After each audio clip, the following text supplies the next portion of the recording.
금융 공부 중 반드시 들어가야 될 공부가 있다고 하면 세금이다. 서민들이 아픔이 많더라고요. 갑자기 세금이 가산이 돼서 늘어나게 된다든지. 절세와 탈세는 어떤 차이가 있을까요? 저는 이거는 일반인들도 알아야 된다고 생각을 하거든요. 사실상 세금 내고 나니까 남는 게 없어 라고 하시는 분들도 꽤 많아요.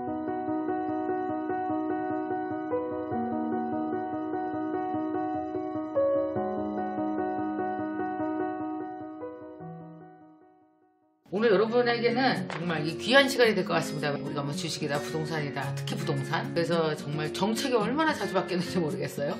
그래서 사실은 그 전문가들조차도 여기서 뭐가 변했는지 모르겠다. 근데 아마 여러분 부동산과 더불어서 반드시 뒤따라오는 단어가 뭐겠습니까? 오고 가는 거래 속에 늘 세금이 끼게 되고, 그래서 세금에 대해서 나 세금 좀 제대로 알았으면 좋겠어. 뭐가 어떻게 되는 거야? 이런 고민들을 갖고 세금 때문에 괴로워하시는 분들 많아서, 사실 우리의 금융 공부 중 반드시 들어가야 될 공부가 있다고 하면 반드시 세금이다. 저도 관심이 있어서 그 세금에 대한 전문가분들 몇몇 만나서 이렇게 말씀도 나눴거든요. 오늘 그분 중에 한 분입니다. 정말 여러분에 대해서 잘 이렇게 상담해 주실 것 같은 분입니다. 자, 박수들 맞이하겠습니다. 우리 윤나겸 세무사님 나오셨습니다. 안녕하세요. 안녕하세요. 네, 안녕하세요.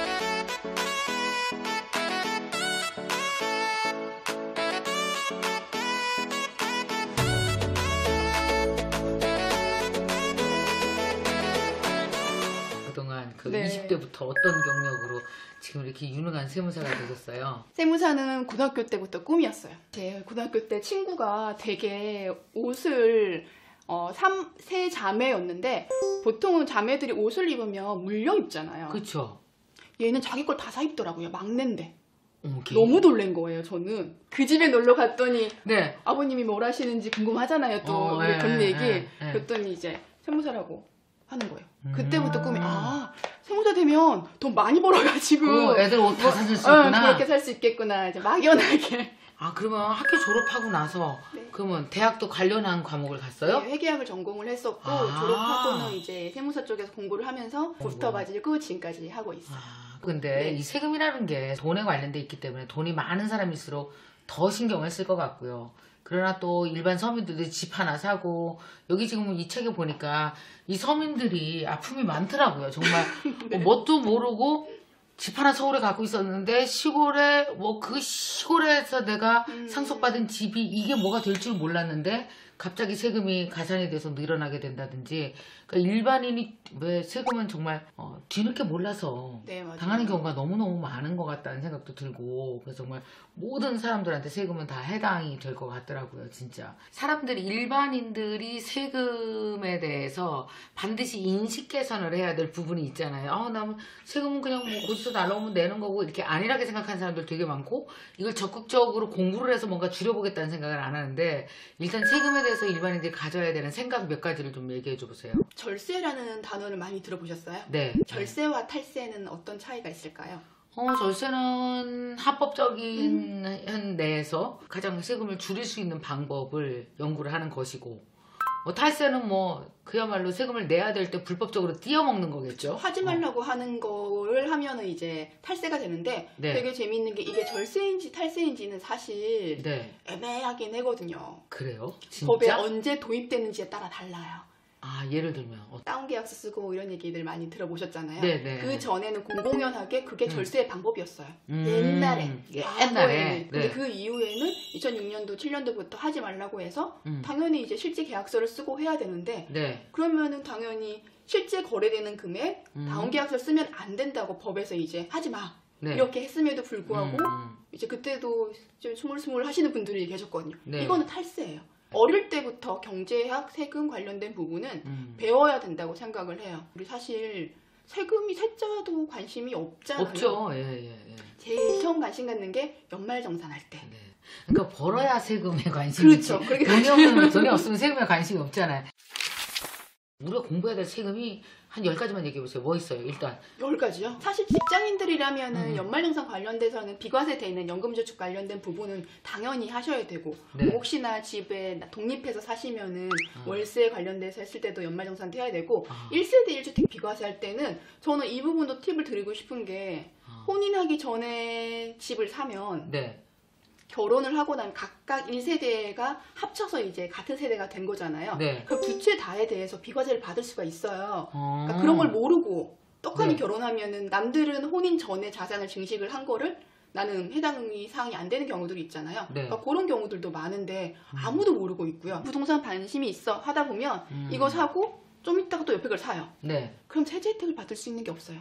최소 1년 정도는 텀을 더 줘야 처음에 산 거 비과세로 자산 증식하고 네. 두 번째 산 거 할 때도 혜택 보고 네. 이렇게 갈 수가 있는데 저는 이거는 일반인들도 알아야 된다고 생각을 하거든요. 그렇지 않아서 몇 억이씩 왔다 갔다 하시는 분들이 꽤 많아요. 그러니까 세금을 그 절세를 하느냐 못하느냐에 따라서 자산 증식에 영향을 많이 미쳐요. 많이 받죠. 왜냐하면 세후 수익이라는 게 사실 들어가는 돈은 똑같아요. 네. 근데 비과세 혜택을 주는 건 사실 법에 정해져 있잖아요. 그렇죠. 이걸 미리 찾아본 사람이면 세후 수익이 더 높겠죠. 네. 어떤 사람이 똑같이 뭐 1억을 넣었다라고 하더라도 어떤 사람이 조건을 좀 더 제대로 지킨다고 하면 예컨대 1세대 1주택 비과세 같은 경우는 네. 대부분의 사람들이 해당 사항이 될 수 있는 부분이에요. 그렇죠. 그러면 나는 1세대 1주택이니까 비과세다. 9억까지는 비과세래. 네. 이렇게 알고 되게 소액으로 뭐 1억짜리 집에 들어갔어요. 네. 그럼 난 9억 안 되니까 이러고 갖고만 있다가 파는 거예요. 근데 지금은 거주 요건이 들어가 있거든요.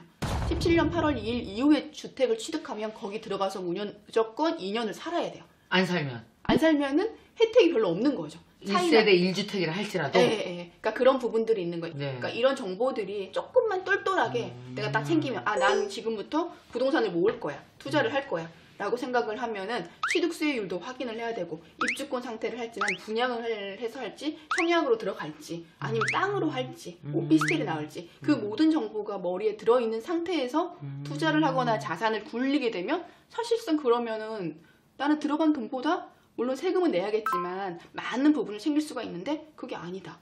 그러면은 사실상 세금 내고 나니까 남는 게 없어. 라고 하시는 분들도 꽤 많아요. 갑자기 막 머리가 어찌라면서 세금을 공부해야 되겠다는 막 생각이 드는데 근데 뭐 남의 세금 사정 내가 다 공부할 건 없잖아요. 나 필요한 것만 쏙쏙 뽑아서 공부하면 되는 거죠. 그래서 다 그게 케이스 스터디가 중요한 것 같아요. 맞아요. 그렇죠. 자 그러면은 우리가 몇 가지 질문을 좀 던져볼게요. 이거 좀 상담을 좀 해주세요. 무엇이든지 물어보세요가 아니고 물어보세금? 세금이랑 물어보세금 세금 고민 상담소입니다. 이런 질문이 있습니다. 부부 공동 명의로 서울에 아파트 한 채가 있어요. 근데 저희 부부는 이 아파트에 거주 중입니다. 29살의 아들은 결혼하지 않았고 자취하고 있습니다. 우리 아들 연봉은 4천만 원 정도 됩니다. 아들이 내년에 서울에 작은 빌라를 사려고 하는데 아들이 빌라를 사면 현재 저희 부부 소유의 주택까지 포함해서 1세대 2주택자가 되는 걸까요? 다주택자에 대한 세금이 부과될까봐 걱정됩니다. 자, 이거는 부모와 미혼 자녀가 따로 거주하는데 부모도 샀고 미혼 자녀도 집이 있어. 그러면 이게 1세대 2주택자냐? 이 얘기입니다. 네. 사실 30이라는 숫자가 세법에서는 되게 중요하거든요. 30? 네. 30이 딱 넘으면 그때부터 이제 어른이라고 봐가지고 독립적으로 경제활동을 할 수 있고 세대라는 거를 구성을 할 수 있다고 봐요. 세대 구성 가능? 네, 그게 30이거든요. 결혼을 한 사람들은 30 전이라도 당연히 독립된 세대로 인정을 해주지만 네. 30이 안 됐는데 이거를 별도의 세대로 볼 수 있을지 합산한 세대로 볼 수 있을지를 볼 때는 네. 사실 경제적으로 내가 능력이 있는지 없는지 그거를 위주로 봐요. 중위소득의 40%면 현재 기준으로 월 80만 원 네. 정도 수준이에요. 내가 월 80만 원 이상 벌고 네. 30이 안 되면 그래도 독립적으로 생활할 수 있다. 이렇게 봐요. 네, 30도 중요한데 근데 이제 30이 넘었는데도 이제 독립하지 못한 분들도 있잖아요. 그쵸. 경제적으로. 그런 분들은 합산한 세대로 봐요. 소득이 있느냐 없느냐가 제일 중요한 거죠. 맞아요. 3. 신규 주택을 급하게 취득한 경우가 있어요. 네. 자, 저는요 서울에 주택을 2채 가지고 있습니다. 서울에 2채. 한 채는 2018년 3월 4억 5천만 원에 매수했고 다른 한 곳은 2019년 6억에 매수했습니다. 1년 사이에 2개. 2018년에 하나, 2019년에 하나. 두 곳 현재 시가는 6억 정도로 시세는 비슷합니다. 사실 지금 세금 생각 못하고 2채를 샀는데 종부세가 나왔습니다. 7억. 그래서 한 채를 처분할까 하는데 뭐 무릎팍도사야 어떤 집을 팔까요? 자, 선택해 주세요. 하나는 2018년 3월에 4억 5천만 원에 사서 7억 된 걸 팔까요? 아니면 2019년에 6억에 매수한 게 7억 된 거 팔까요? 아까 네. 제가 말씀 살짝 드렸던 게 하나의 부동산에 관심을 가지기 시작하면 조금 최소 한 개를 1년 이상 갖고 있다가 그 다음 걸 사야 되는데 지금 이분 같은 연달아 경우 샀어. 이 상황에 4억 5천에 사서 7억이 됐잖아요. 네. 그 18년 3월에 샀고 어. 그 다음에 2달만 더 버텼다가 19년 1월이 아니라 19년 3월에 샀으면은 둘 다 세금 없이 팔 수 있어요. 응? 왜? 근데 이게 지금 이분이 너무 시점을 왜 저렇게 사셨는지 뭐 모르겠는데. 꽂혔겠지 뭐 뻔하지. 그러니까요. 보통은 아이고. 뭐에 꽂히면 한꺼번에 행동을 뻔해. 하셔가지고 2019년에 4억 5천에 샀는데 갑자기 그게 한 7, 8억 된 게 아, 급하게 사야겠다. 빨리. 그러니까 이런 분들은 사실 저게 전세 끼고 아마 그렇게 샀으면 그렇게 많은 금액을 안 줬을 수 있어요. 4억 5천 살 때 전세가 그쵸. 높게 했으면은 맞아. 실투자 금액이 작았을 작았지. 텐데 그럼 18년 3월에 했다가 1년 정도 있다가 또 옆에 거 하나 더 샀으면은 둘 다 세금 없이 사실 4억 왜 세금이 없어요 그게? 그러니까 첫 번째 거 집을 4억 5천을 샀을 때는 본인이 1주택이 지금 2주택이라고 했잖아요. 그렇죠. 주택이 하나밖에 없었잖아요. 제가 2년 갖고 있고 9억까지는 세금 없다고 했잖아요. 9억까지 세금 7억이니까 세금이 없이 가는 게 맞아요. 뭐 일반적인 경우다라고 생각을 하고 진행을 하면 18년도에 사고 그 다음에 이 요건을 충족을 하고 그럼 2년을 거주는 지나서 해야 되고 아니, 갖고 있는 건 1년인 거고 1년. 여기가 그 조정 대상 지역이면은 17년 8월 2일 이후에 취득을 하면 거주를 하는데 네. 그 이전에 취득한 거는 사실 거주를 하지 않았어도 그러니까. 되거든요. 근데 이런 경우 같은 경우에는 만약에 19년 1월이 아니라 19년 3월에 샀으면 지금이라도 네. 첫 번째 집에 들어가서 2년 거주하면 네. 세금 없이 첫 번째 집 팔고 두 번째 집도 들어가서 거주하면 세금 없이 팔고 나올 수가 있어요. 시세 차익을 그렇게 노릴 수가 있는 분인데 요 분은 그걸 다 놓쳤어요. 대출 받느냐고 했어. 대출 이자 내느냐고 했어. 크게 이바지 하셨네. 맞아요. 10% 20% 이렇게 추가 세금을 내야 되는데 속 썩고. 세금은 그러니까 지금 상황에는 어차피 벌어진 상황이기 때문에 수습을 이제 해야 되잖아요. 어떻게 해야 돼요 저거? 수습을 할 때는 세금은 양도소득세라는 거는 내가 취득한 거랑 이제 매매하는 거랑 보면 이익을 얼마나 받는지에 따라서 낮은 세율을 받던지 높은 세율을 받거든요. 저기 딱 보면은 4억 5천짜리 잘 사셨어요. 7억이 됐으니까. 근데 6억짜리는 이제 7억이면 1억 정도 이제 이익을 보신 거라서 또 취득세도 아마 들어갔을 거고 중개하면 중개 수수료도 들어갈 거고. 그럼. 그러니까 그런 분 같은 경우는 나중에 산 거를 사실 처분하시는 게 맞아요. 그치. 갑자기 종부세나 재산세가 많이 나와서 나는 이 갖고 있는 투자 자금을 활용해서 여기서 뭔가를 하고 싶은데 내가 딴 데서 번 돈을 여기 세금 넣는다고 갖다 넣기에는 부담이 조금 되시죠. 그렇죠. 솔직히 이제 이 책 이렇게 보면서 그랬단 말이에요. 이게 읽으면서 너무 웃긴 거예요. 왜냐면 옆집 얘기도 있고 우리 집 얘기도 있고 모르는 상식들을 그러니까 사실 그래서 다 전문가한테 가서 여쭤보고 일일이 여쭤보고 상담료 내고 하면 딱 좋지만 또 사실은 세무사 찾아가기 변호사 찾아가기 참 쉽지 않거든요. 그래서 이게 조목조목 이렇게 사례별로 책을 써주시니까 아까 같은 분의 사례에 대해서 자세히 이 책에 써있더라고요. 그래서 제가 몇 개 재밌는 사례를 뽑은 거거든요. 자, 이제 마지막으로 지금까지 세금 상담해 주신 것들 중에서 아 이거는 꼭 여러분이 아시면 좋겠다라는 사례 하나가 좀 있을까요? 아니면 내년에 주의해야 될 사례? 사실 부모님한테 돈을 주고 사거나 이렇게 빌리거나 하는 부분에 대해서 불명확한 가족분들이 굉장히 많아요. 부동산 뭔가 투자할 때 급하면 네. 엄마한테 얼마 빌려왔다가 상황 되면 또 갚고 사실 많은 부모 자식들이 그렇게 하잖아요. 그 모든 것들이 사실 증여에 대한 자금 추적을 할 수 있는 상황들이 계속 빈번하게 발표하고 있고 세무서에서 그런 부분들을 조사를 꽤 많이 하고 있어요. 아 그래요? 네, 아까 말씀하신 것처럼 2억 주고 샀는데 갑자기 15억 될 수 있어요. 지금 현재 상황에서는 2억 때는 아무 말 안 하다가 15억 되니까 고가주택 이래가지고 뭐 다주택자를 잡아야 된다. 이게 10년이라는 기간 동안 또 15년의 기간 동안을 다시 조사하거나 확인할 수 있는 부분이 있기 때문에 이런 거는 좀 더 명확하게 아무리 머리를 써도 왜냐하면 이게 사실은 금융 자료가 다 남아요. 남잖아요. 아 세금은 사전에 알고 있으면 최고. 과정 중에 알고 있으면은 그래도 한 50점. 근데 다 일 끝난 다음에 아는 거 진짜 빵점. 맞아요. 다 끝나고 아는 건 정말 소용이 없구나. 내가 돈을 버는 만큼 세금을 내는 것도 말하자면 그 우리 자산 활동 중에 하나잖아요. 세금도 그죠? 금융 활동 중에 하나고. 세금 공부를 하시는 분들은 부동산도 하나 투자할 게 하나 보이고 주식도 하나 투자할 게 보이고 뭐 적금도 하나 보이고 비과세 이런 용어도 보여요. 그런 의미에서 정말 저는 좋은 얘기다. 세금에 관심을 가져야지 내 재산을 좀 더 모을 수 있는 버팀목이 되지 않나라는 생각을 해요. 맞아요. 그러네요, 진짜. 세금을 통해서 또 내 자산을 증식시킬 수 있는 여러 가지 지혜도 동시에 얻을 수 있다.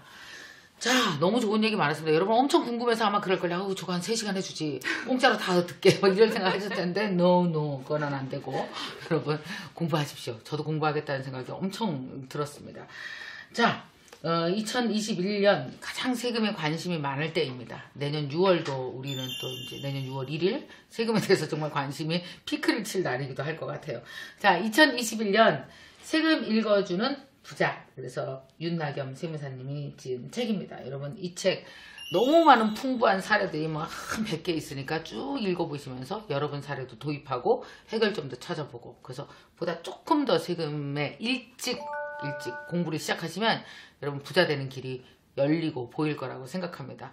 오늘 윤 세무사님 너무 좋습니다. 고맙습니다. 너무 재밌었습니다. 자, 그러면 이제 댓글 이벤트를 좀 해야겠는데요. 책의 제목을 알아맞추는 댓글 이벤트입니다. 1. 세금 읽어주는 여자.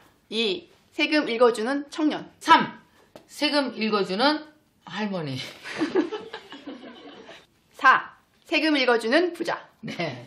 자, 이 넷 중에서 여러분 정답을 적어주시는 분은 제가 10건을 우리 윤 세무사님이 직접 사인해 주실 겁니다. 보내드릴 거고요. 그 MKTV 카카오 플러스 친구에서 당첨자 발표해 드리도록 하겠습니다. 여러분 고맙습니다. 네. 감사합니다. 네.